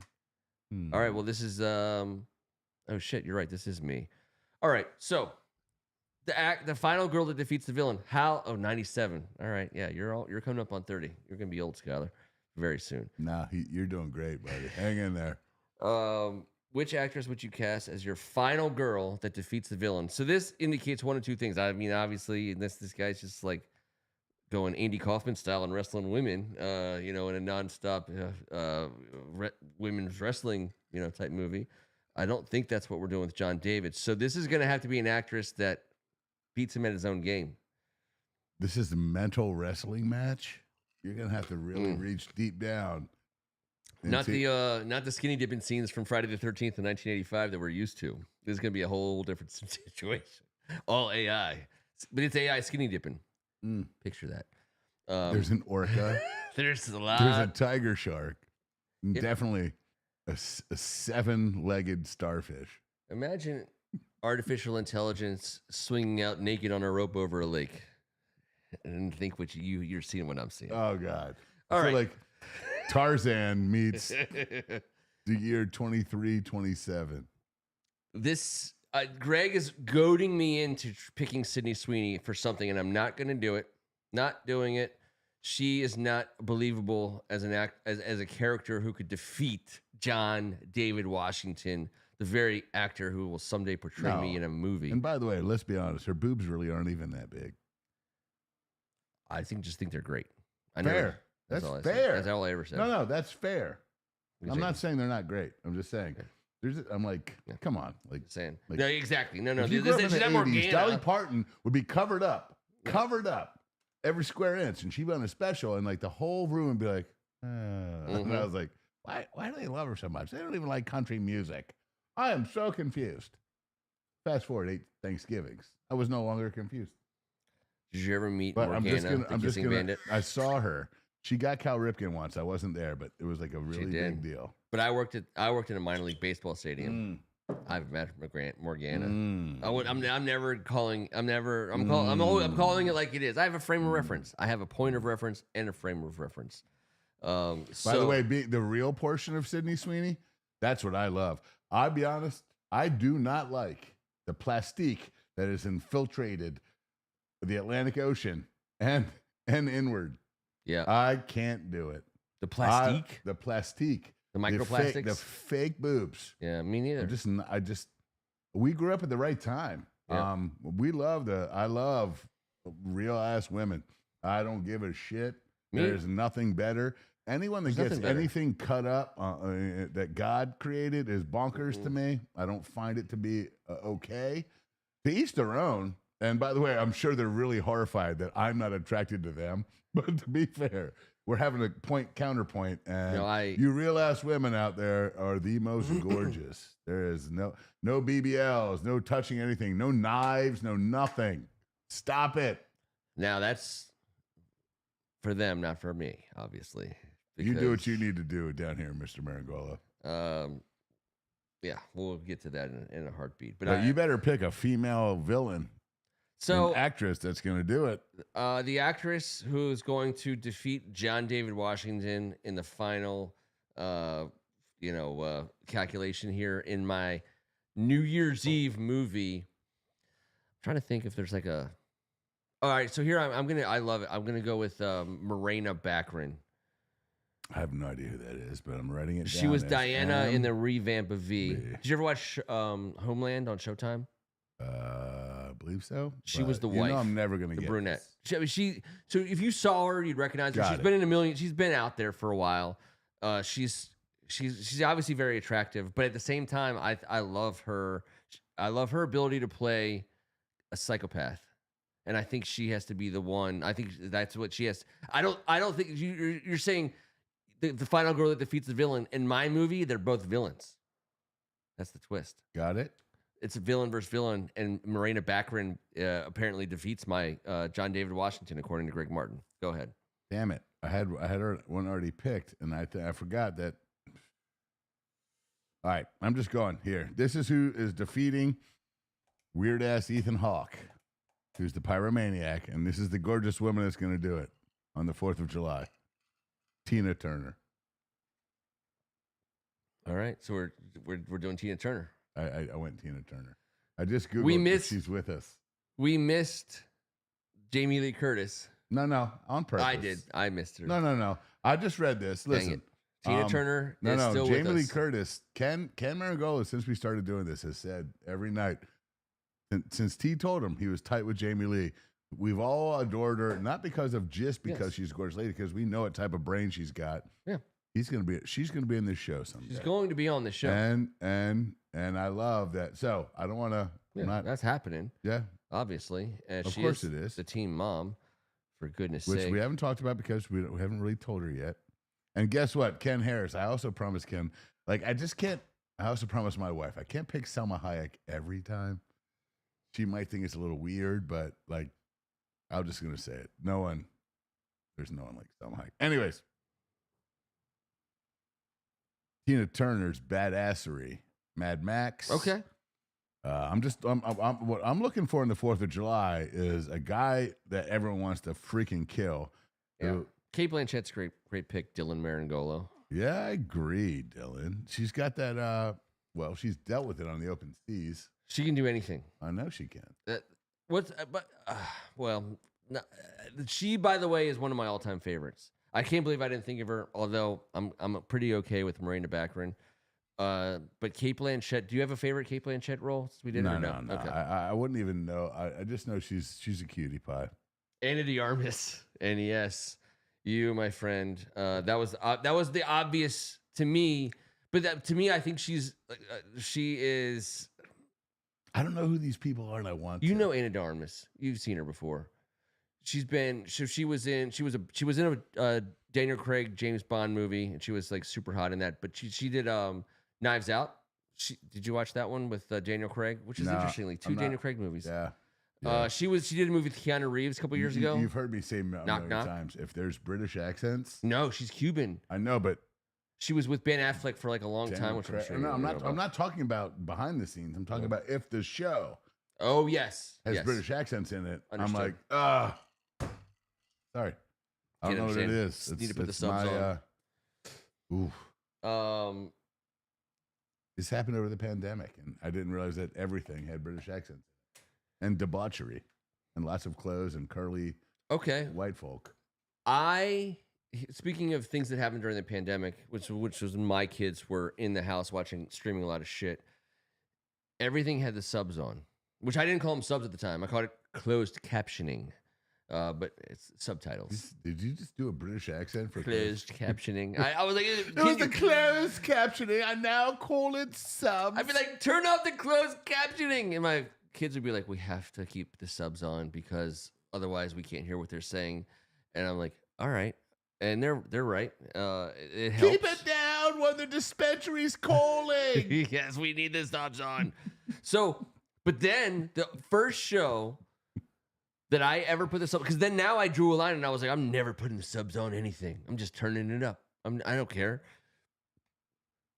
I watched episode 1, season 1 of Peaky Blinders, and I was like, maybe we just keep the subs on here. And it's just, I can't hear everything. With a little spout of fucking you fucking.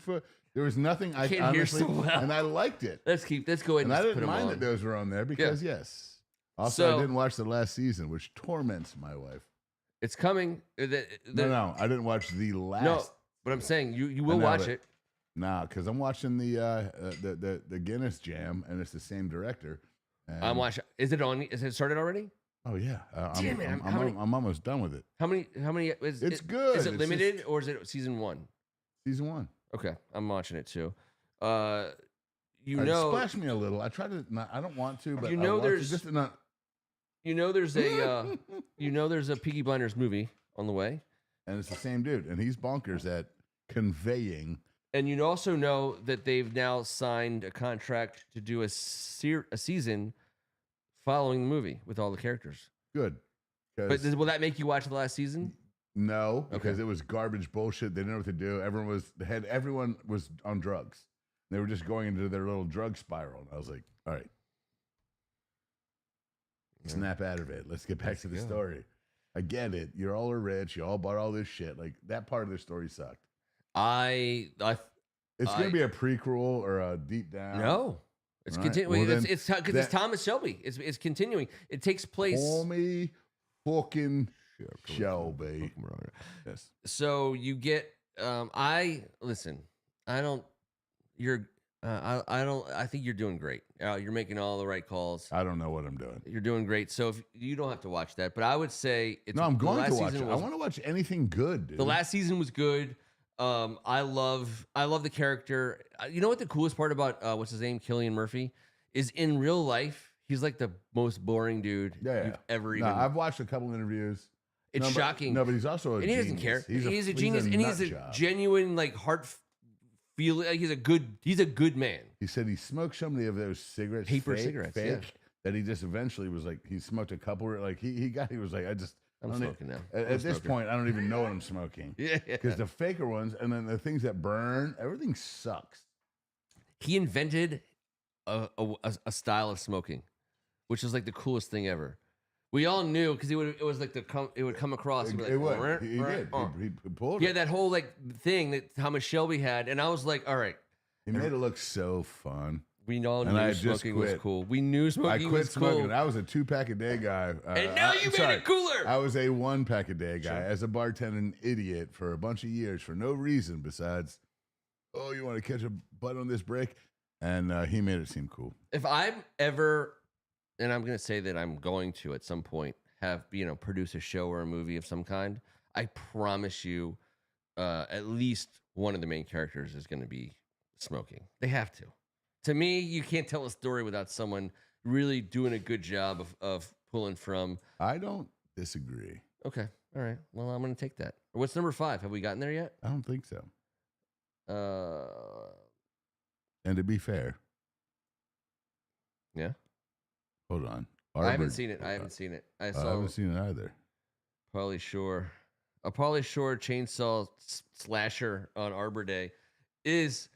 That was a route I considered. Not that I was thinking more of a Flag Day situation in June because then I could get Flag Day. You could definitely do maybe a like a nudist colony situation in like Palm Springs. But I didn't go there. I went New Year's Eve. We still haven't gotten to I think some pretty good thing. Ken Harris knew Salma Hayek was coming. I mean, it's just impossible to avoid Salma Hayek in any of these conversations for me for like the last 30 years. I don't know what to do. My wife is the most gorgeous woman I've ever seen. I could care less. She could care less about my Selma Hayek infatuation. And hers, unfortunately, was the guy that died from Too Fast, Too Furious. So Paul Walker? Yeah, she was like, he's so beautiful. I was like, well, fair. We're good. Like, there's never been any jealousy. Your favorite Paul Walker role? Take it easy, bro. None. I didn't watch that, but I know he seemed like everyone loved Skulls. I like that everyone loved him, but he was always in that, and I wasn't part of that. And no, he was in some incredibly terrible movies. I would go downhill on a bicycle without brakes and be like, this is Too Fast, Too Furious. Like, I am crazy. Like, so I never watched. Need for Speed was never my jam. Well, so Need for Speed was separate. I know. I'm talking about the Need for Speed. The Need for Speed. How anything like let's go fast. Oh my God, that genre. I was like, I'd prefer to just look both ways before I cross. More of a Driving Miss Daisy scenario. Like honestly, I am. Yeah, I never was like, I want to go really fast, dude. Like, I want to go so fast in this handled station wagon or a Ford Aerostar that it blows the walls off of the grocery getter. I can just imagine 50 years ago in what could have been a podcast, some guy was like, this Ben-Hur. These guys, these chariots. They're just, what's going on? Like, why can't we just get back to maybe, just a gold prospector and his horse, riding across and with his horse and carriage. Or let's go Olympics. Like, run from freaking municipality to municipality for 4 days faster than someone else does with a message. Right. We're going to kill your brother. What? That would be the message. And then he'd try and run out, and that guy would always get killed. Not Achilles, but everyone else. Everyone else. Greg, you still haven't given us number 5, dog. I know. I think his phone died. His phone died. Right now, I've got 4th of July, Ethan Hawke bringing gorgeous women in as a pyro who has to deal with Tina Turner. You have New Year's Eve, J.D. Washington, and he's the type. I said LL type. He's LL, like LL Cool J? Yeah, because that's what you brought in. I didn't say LL Cool J. Said ladies love Cool JD. He was the smooth. Ladies do love what was his like? He's Lex Luthor. LL was Lex Luthor. Yes. All right. Greg sent it twice. It must have been on break because we didn't get none of it, man. Dang, dog. I haven't seen any number 5. He sent it twice. No, and it's still not. I know. It's not on mine either. It's all right. All right. Greg, hit it again. There might be a. We got a delay. Dude, the Matrix this must be a good one. They're trying to keep it from us. Don't stop trying. Don't do it. There's 11,000 people right now. You have a shit ton of whiskey, and I don't want to. I have a solution. I knew this one. I saw this earlier. Yeah. But I can't let you have all that. Yeah. There you go. I could have split this also. Oh no. Some of this is for tomorrow. I'm bringing this to work tomorrow. It's bring Red Breast 15 to work day tomorrow, and I wish I worked where Meringolo worked, and I'm sneaking it in my liver. I wish Greg could just like mentally telep this. Do we need to call him? He keeps sending it. It's not working. I will call you. I know how to. We can get you on the phone. No, but that sucks, Greg. I believe you. Sorry, bro. It's not popping up on mine. It usually hits mine about 4 seconds before Ken's.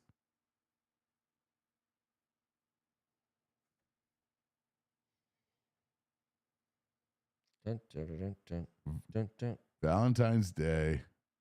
All right.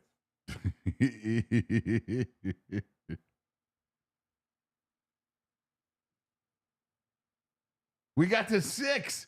Did you hear this? I did not hear it. I didn't either.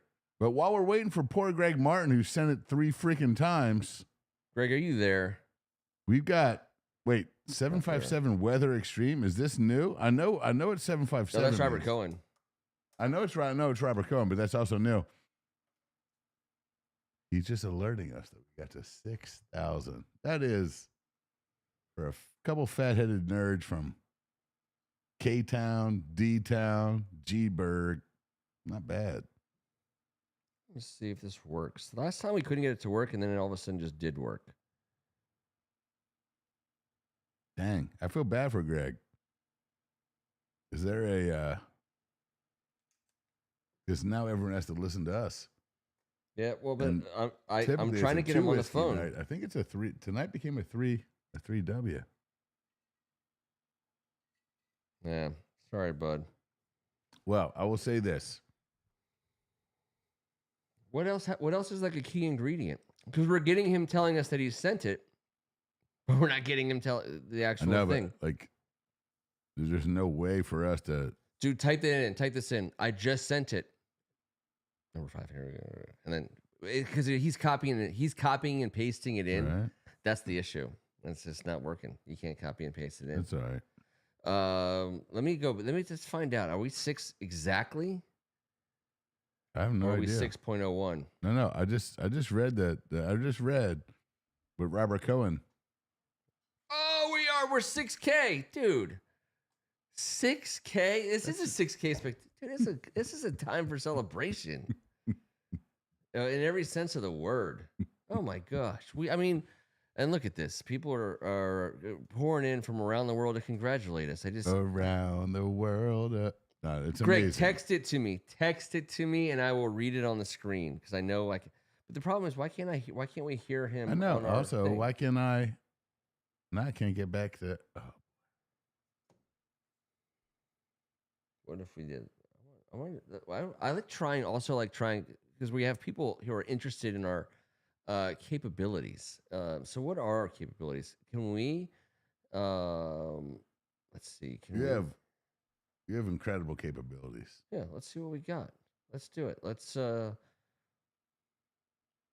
what I'd like to do is put on because we have the ability to pull in. I will pull in Greg. We need a Jerry Lewis tote board. You're 100% right. All right. Here we go. I agree. Briefly describe the setup for the obligatory nude scene of your main actress, which for you is Tina Turner. That you said actually we just said that's the final actress. So maybe maybe you don't have to have that be your main actress. So you can have a main actress that's not the actress that defeats the villain. So mine, Tina Turner doesn't have to get naked obligatorily or otherwise. And for me, who's my actress? MB from the LL Cool J special that JD Washington was a part of. Why are you initializing? You're like creating a breadcrumb trail. And it's like a little bit of rye bread, a little bit of pumpernickel. When someone finds this notebook in 5,000 years, I want them to go back to the paleocentric muff era. Like recreate my whole thought process to remember something that happened 10 minutes ago. Oh, the red breast isn't working. The red breast is not working. Somebody's working in reverse order. Up, nose to nose, head to head, brain to brain with John David Washington. Mary Backman. Nope. Marshawn. No, not Marsha. Mary. I mean, for God's sake. MB from. This was a well thought out answer, too. Hold on. You don't remember your last answer? No. I said Tina Turner. All I can think MB of is from the show. It was MB. Back. Mary back. Flipper. My problem is we've been on for over an hour and a half, and this is our problem. I'm trying to guess something based on initials as opposed to trying to guess what I actually thought 5 minutes ago. I'm like, my brain is like exploding. Like, I didn't know. It's like a trivia question. You're like you're asking me a trivia question about something that happened and you're giving me cues that aren't helping me at all. It's like if I was like, name a band, you're like, I know this. Give me the initials. Please, Mr. Oswald, could you repeat that so I could type it in properly so Mr. Meringolo doesn't get pissed? Thank you. Mary Bachman. Marina Baccarin. Yeah, Mary Bachman. Yeah, there you go. I mean, how much Marina closer Baccarin. can we get? It was a bad pick by me because she's she's famous, but I could have done better. I could have gone. All right, so I didn't know what to do. Briefly describe, what are we saying? The setup for the obligatory nude scene. I can't? This is what happened last time. And by the way, Marina Baccarin is 100% has an obligatory nude scene in this movie. That's what she does. and all the stuff that she does. So, for goodness sake, this is gonna have to be, body waxing. No, it's because it has to be something that's like completely doesn't like factor into anything. It's not New Year's Eve. Maybe it's, you know what? She's getting ready for a big New Year's Eve party, right? She's trying on some gowns. Fashion show. It's a Marina Baccarin fashion show. She's trying on a couple different things. She's getting naked, but by the way, it's not John David Washington that's in, like, the whole situation turns into, obviously everyone understands this, a department store dressing room sex scene. That's obvious. That's just going down. That's the Beltway just going in a circle. That's how it happens. Go ahead. What do you got? How is Tina Turner so carefully? Well, she meets up with Bugs Bunny in Albuquerque. Mm-hmm. There's a TNT with a, all right. You got to pyro the pyro. Tina Turner is pyroing the pyro. I don't even remember the exact question. What's the setup for the obligatory nude scene in our horror movie? A horror movie is by definition a B movie, even though of course, lately these guys are putting out A movies. Yeah. So, but back in the day, I was having this conversation. We had a Halloween party at work today, or a gathering, and we were talking about the 80s campy and Friday the 13th. All right, so I got it. Double slide door, not Porky so much as the Kentucky Fried Movie. Yeah, okay. I'd like to recreate the steamy.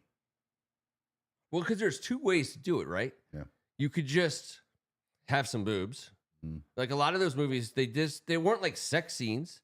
It's just a boob But scene. the boobs had a border, a barrier, a steamy shower, glass walled barrier of a sliding. Not when they were smushed up against skinny them. dipping. Yeah, that's true. But in your movie, they're pressed hams all day. Well, because they don't realize that all the fireworks are going off, and It's July 4th.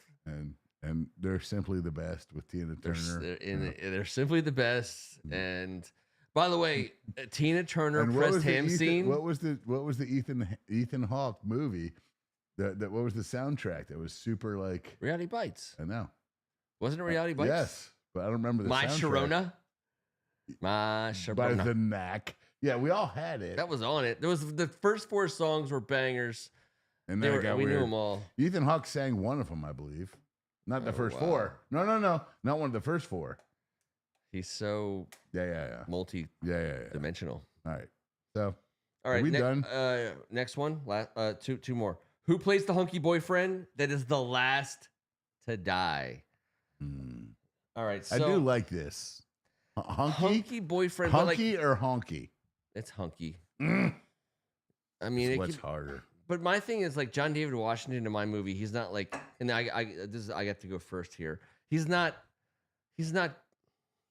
I mean, he doesn't have a hunky boyfriend, and Marina Baccarin, I don't think she's a hunky boyfriend type. So to me, this is just the prettiest character that's gonna have to take a fall. And I want people to not to see it coming. So I'm gonna say we're gonna put a big name in. Like, this is what, like when Scream killed Barrymore, Drew Barrymore. You know what I mean? Like, I think that was a cool thing for a big time horror franchise to do. You bring in a big actress, and you slash them. So to me, we're gonna go George Clooney. I don't know why, but he's getting killed in this movie, and I think a lot of people are going to enjoy that. He never gets killed in anything. Can you read the question to me again? Yes. The question is, who plays the hunky boyfriend that is the last to die? The last to die? Yeah. Well, hunky and the last to die? I don't give a shit where he's at right now, but I picked Bruce Willis. Oh, I love Bruce. Well, based on Hunky and Die Hard, I went with it. That's a great answer. All right, you get to now go first. You have Ethan Hawke, a pyromaniac, Tina Turner on the 4th of July. All right. What music act does the main song for the movie soundtrack? and you're first. I know who it is. I have to think about it, but I know who it is. Lee Greenwood? No. Mm-mm.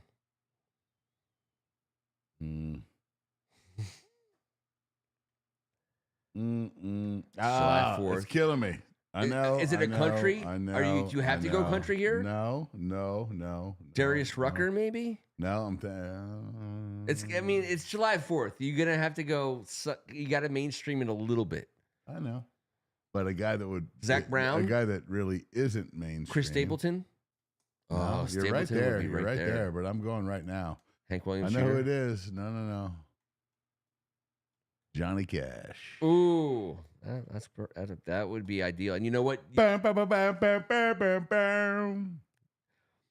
I think you could get the right producer in. I'm saying Jack Antonoff, our guy, and let him slice and dice some Johnny Cash tracks in the studio. It should be Tina Turner, but it could be. I was gonna say but I was gonna be like, mine's Tina Turner. No, but it's not. Mine's not Tina Turner. So we're talking about a New Year's Eve psychological. Baby. Milli Vanilli was my jam. Tom Friedrich hates me for it, but I love Milli Vanilli. Yeah, I don't care if they're a fraud. They sounded great. My number. They brought me happiness. Blame it on the rain that was always falling. I will tell you right now that blame it on something. This is Silence of the Lambs. My movie is Silence of the Lambs type territory. I know. It's John David. I know. Outsmarting everybody, brutally murdering and staying a step ahead of anyone coming after him. Oh, and wrapping Christmas presents in foreskin. Marina Baccarin, she's out there. She's doing some evil stuff. Nobody wins, but evil wins. And so, like, the soundtrack has to be dark, and it has to be kind of just like, and I like, and I say this because last week I was listening, and I by the way, not my genre at all. However, I know that this is where we need to go, and I'm not going to stand in the way of my own movie and the vibe that it has to be. Your movie, yeah. I think we got to get. I mean, it has to be so. Disturbed, type stuff. So I listen. Like someone sent me the lead singer of Disturbed singing "Sound of Silence." It's been around for a hot second. I know it. But he's a great singer. It's disturbing. Yes. Yeah. So to me, the Sound of Silence by the lead singer of Disturbed that's the song of the movie, and it just kind of like makes you upset when you hear it. We just got super creeped. Yeah. What else? Super creeped. All right. Last one. Hold up. We got one más. Last one. All right. Talk to me. What is the title of your movie? You're first. I am first.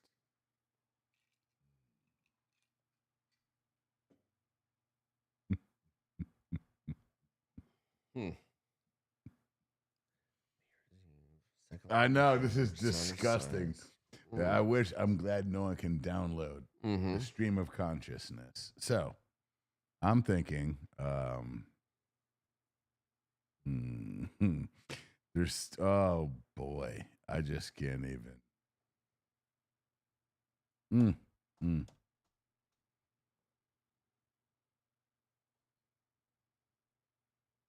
You say. I'm done. You say? I went with it. You say. You say. All right, this summer, United States celebrates its Independence Day. But we're dealing with You say. You say. Not USA. You say. Oh, you know what? You did it. Mission accomplished. You say. I love it. I only hear what I want to. Right? A little Lisa Loeb. She's coming back. Because we referencing how she still looks the same. The Ethan Hawke era and her are the same to me. In our world, Gorgeous Pyromaniacs. There's Tina Turner, Bruce Willis. You understood the assignment and you knocked it out of the park. You get an A. I thought I had a great answer, and I don't think it's as great as that one. But I like. You're about to kill it. It's a psychological thriller with probably an Emmy award-winning performance by John David Washington. with E.O. Anderson, who is totally getting it. He does a Sound of Silence-esque version of Auld Lang Syne that just absolutely breaks your spine in half when you hear it. And let's see. We're gonna have to call this movie. I hurt myself today to see if I think we're gonna have to call this movie.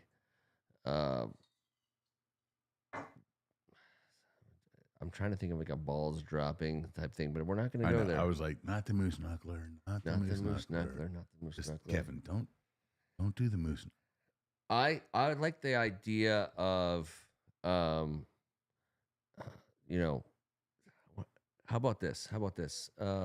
Don't look at the computer. Yeah, I'm just don't look at the computer because I'm gonna look right at you, and you. By the way, you say was great, so great. I just want to. I know that's why I don't want you to look at the computer. Yeah, I'm gonna come because something else. There's something better for you out there that you shouldn't see. Yeah, you're up against it here. So it's a New Year's Eve where changing the balls are dropping. People are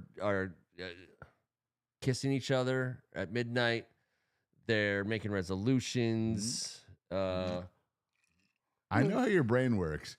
Resolutions obviously a great 1 hour. I know it resolutions is. Is a great, really a great name. It's a great title. No, it really is. I didn't want you to see that. That's just because that's going to direct you one way or the other. Anything that ends in Lucian is always going to be a good movie and title by for a New horror Year's movie. Eve, yeah. Like, come on, man. Like New Year's Eve, J.D. Washington, D.C. Like you got fudged there by.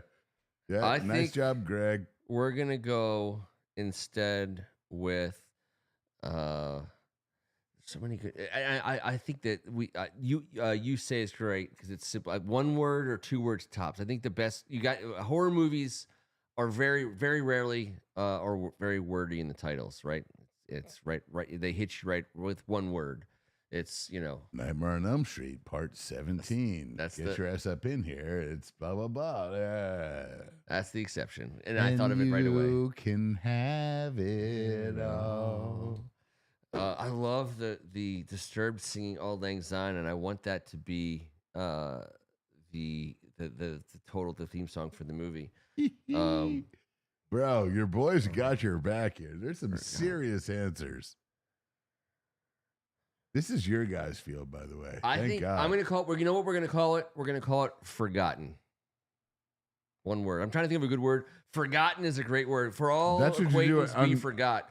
That's what you do on New Year's Day. You forget whatever the hell you forget whatever you just did last night, and it's a brand new day. And John David Washington, his whole thing is he's messing with people's memories, and we're going to call it Forgotten. I like it. All right, so right now, we have 6,000. Obviously, 6,000 people watching. How about it? 6? Let's count. I have no idea what that means. The election is ongoing. Who's watching? You say, and who's watching? Forgotten. Let's get some votes. Let's get some votes out there, and we'll close this out. I think there's actually we should be voting for some of the predictions and picks on the board as well. We don't need to go into this. Well, the ball dropped. I like it. That's what I want. I like. How about it? Also, at the same time, how about some score predictions? We always close out with score predictions. Kev, what do you think? I'm going to tell you right now, we are going to win 34-31 on a fucking field goal because Jaden Daniels is coming back, and we need a W. And I'm sorry, did I say 34-31? Yep. Yes. You want to change that up? I just want to make sure that we all recollect it's number 81's day. It's number 81's day. That's the best part for all of us. He's finally being honored properly by the proper ownership group. Never could have been done better. So this is going to get these guys hyped. Frankie Luver's going to be like, what did this guy do? Oh, shit. Terry McLaurin knows. They've been acquaintances. Auld Lang Syne. I didn't want to leave the show without saying his name, Terry McLaurin. I want to say his name. I love that it was a touchdown right away the first time you saw it from the right angle. His catch on the sidelines was a catch right away the first time you saw it. Obviously, these were great. What a catch. It was a great catch. And so everyone always says, so this is like my Terry McLaurin thought of the year. Everyone was always like, oh, he's a number one for you guys. I mean, he's great, and you need him, but he's not like Mike Evans. He's not like Justin Jefferson. Blah blah blah. Then I'm like, time out. What if he used Mike Evans? Mike Evans has had 10 straight 1,000-yard seasons. Our guy's had 5. He's only had a chance to have 5. He's got 5. And I'm thinking to myself, I'm like, what if he actually is? I mean, he goes out and he does these things. Like the touchdown was huge. The catch was there. He made himself. He's gonna work himself back in. I think he is hurt, unfortunately, and I'm really concerned about it. I don't know what the answer is there, but I just say like Terry McLaurin is a wide receiver one. You talk about no one certainly number one here. No one was arguing whether he was worth the money or not worth the money. We wanted to make the argument about a way that we're gonna do things organizational. But like where you cut the corner and make the exception is with guys like Terry. He is Mike Evans. As far as we're concerned, he's Mike Evans. He scores a shit ton of touchdowns and he gets over 1,000 yards a season. And you would have paid Mike Evans. You would have given him a blank check and said, "Fill in the numbers, sir," because that's the kind of guy that Mike Evans is. And I'm saying that's obviously who Terry is. And Mike signed a 2-year. I want to say 40 to 50 deal because he understood the market and didn't want to leave Tampa Bay because it was comfortable. Yeah. That's okay too. But when you talk about like importance to team and what an actual wide receiver one is, and there's pretenders. He was our everywhere. guy when we didn't have a guy. Yep. He held this franchise to a standard that the ownership didn't hold itself to. Yep. While he was here. He was drafted to be a special teams player, not a number one. He's the perfect cat to keep here for eternity. Yep. Let him always wear the burgundy and gold. Let him always understand that he is the offspring of an art monk. What 2 receivers in the history of this franchise? There's one off other. the field. There's one other. There's 2 other. I believe. There's one other. Not since we've been alive.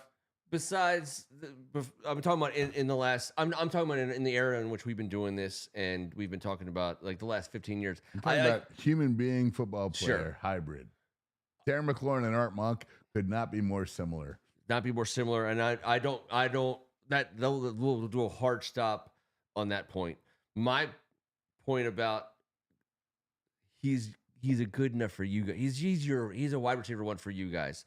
That's not something that we're unfamiliar with, but at the same time, I thought that Santana Moss, like, okay, give me him as a number one all day. Love Santana. You all can day say all if you. They told us the exact same thing about him. He overperformed at the one, just like Terry. Yeah, but Terry is a better one. F&A right. Yeah, and he's a more like Terry. I mean, I love Santana Moss to death, but Terry McLaurin is a step up. In the run game, he did. But he wasn't. Terry can be utilized in the run game. Yes, he can. And has been. Yep. Because that's all he's ever done. As a special teams performer. Yeah. Coming here. He didn't have these number one. Yeah. Jay, shout out. He knew. Yep. Let's hide this son bitch. Yeah, that's correct. All right. Well, I want to say USAY is the winner tonight. No, I don't care about that. I care about the winners tonight. 24-23, Ken Harris. 24-20. Greg Martin, 34-31, Kevin Ricca, 17-9, Robert Cohen. Listen, I think that at home on Sunday night, I mean, I think we score 30 points. So I'm going to say, I like the, let's see. I like Matt Gay getting some attempts. I think we're going to probably dare ourselves into some field goal attempts this week. I don't think not kicking field goals hurt us at all. Not at all, but I think our Gay kicker is way better than anyone else thinks he is. Yeah. I love him for it. He's going to be just fine when healthy. Yep. I'm going to say it's hard to think like how many drives you have in any given game. So 8 plus or minus. Yeah. Yeah. All right. Well, sorry. I don't know. I think 37 points is a lot of points to score. But I think we can score 37 points. I do too. And bro, they haven't seen physicality on offense. Yeah. They haven't seen an offense like this. They haven't seen any offense. It's 4 touchdowns and 3 field goals. And Baker also put 38 on them. No joke. No, easy peasy. Yeah. Without everyone being healthy, man. Yeah. And by the way, what do we think about Kinlaw? Was he just standing there pretending like he could go back in, or do you think? I don't fudging now. I don't know either, and it's I hate weird it. Shoulder, and he is a guy that relies on his shoulders mostly. Mm-hmm. So yeah, I don't know. These are tough things, but I know everything gets solved if Jane Daniels is playing quarterback. Honestly, I mean, and if that sounds crazy to you, just think about it. Yeah. He's that good of a quarterback, and that's our whole season last year was because of that. So, getting him back so I say 37-24. That's where I'm at. Right. I think that's a healthy Sunday night football game. We're gonna maybe do some flipping with somebody, Phil or somebody. I don't know. We're gonna figure it out. But we have a parking pass and a ticket to this game. It's Tuesday. We at least have some time to work on it. I don't want to put you on point. I love this opportunity. I don't know where it comes from. We'll find out. We will find out in the green room. We will find out in the green room while we listen to some Foxy Shazam. Bang! Appreciate everybody. Little stranger, dirty heads. Listen, these are the times when Jarv, little Jarv. Come on. This is when we get we appreciative. So we've done this show. Ken Harris, by the way, shout out to the WCAC as well. The tributes for both Tim and Joe Rada, just outrageously amazing. It's like, by the way, we need to keep this in mind. We do have a role in the story of the WCAC now, I believe. And so next year, around this time, prior to Thanksgiving, end of October, we need to think about this. Maybe there's some things we can do. Like there's some schools who could take this opportunity, take the baton and move it forward. A lot of goodwill was created. A lot of awesome people were brought together at Gonzaga and at DeMatha. Good counsel can do this. Absolutely. McNamara can do this. St. John's obviously 100% can do this. So let's keep this going. Let's keep this in mind. Mm-hmm. This is a crazy, awesome weekend in high school football. So Ken Harris, good on you for remembering that. Yeah, also, there's no doubt about that. Thank you for staying with us for 2 hours. Yeah, for God's sake. I mean, 2? Yeah. Holy moly, we did it. Ken. We did it. Ken. No, 157. We're getting out before 2. We're not going to do it. I promise you, no 2-hour shows. God bless you guys. God bless you people. Thank you. I'm Ken Meringolo. He's Kevin Ricca. This was, thank God it's Tuesday. We're still live. Love having friends like you guys. Still live. And keep texting still live. Yeah, we keep texting still live. Where are we at? Let's go back to... let's try this one out for size. Thank God it's Tuesday. Pull up a seat. Talking Commanders ball. Drinking our whiskey neat. We did drink the whiskey. First Amendment Sports. Ken, Kevin, and Tim. Don't muff it up, fellas. Hail to the Redskins. Shout out Red Wrist 15. Thank God it's Tuesday. Damn, that was delicious. Thank God it's Tuesday. Here on First Amendment Sports. Delicious.